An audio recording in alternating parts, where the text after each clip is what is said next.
Les joueurs incarnent une équipe d'archéologues, c'est un jeu coopératif, tout le monde joue tous ensemble, il n'y a pas de compétition entre les joueurs. C'est un test grandeur nature pour Mathieu Béger, créateur de ce jeu de société.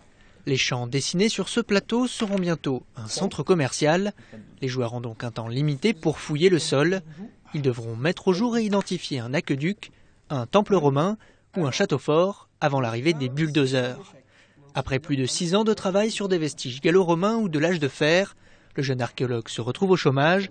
Il en profite pour créer un jeu de société tiré de son expérience. Le jeu, ça a été aussi le moyen de passer à autre chose, de me lancer dans un projet un peu fou, dans lequel quand je me suis lancé, je ne savais pas trop dans quoi je m'embarquais. Derrière, il y a 2 ans de travail à temps plein. Et donc voilà, c'est à la fois beaucoup de satisfaction et de plaisir et en même temps l'envie d'aller plus loin, l'envie de continuer à développer l'archéologie au travers du jeu. Après une vingtaine de prototypes et plus de 4000 joueurs cobayes, le jeu est enfin prêt. Inspiré de ses collègues et de ses anecdotes de fouilles, c'est aussi pour son concepteur un moyen ludique de faire découvrir l'archéologie préventive. Ça fait découvrir le métier, puis ça donne vraiment envie d'aller fouiller dans son jardin, même si c'est pour trouver une vieille pièce ou une clé à molette.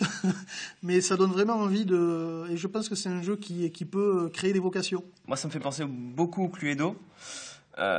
Après, je trouve ça plus sympa niveau ambiance. C'est vrai, archéologie, c'est aussi un domaine moi qui m'intéressait beaucoup. Opération Archéo peut se jouer dès 9 ans et son créateur compte bien séduire les musées et les écoles, mais aussi le grand public. Il est déjà disponible sur Internet et en boutique spécialisée. Puisque c'est vrai qu'après, j'ai pas tout développé, je pourrais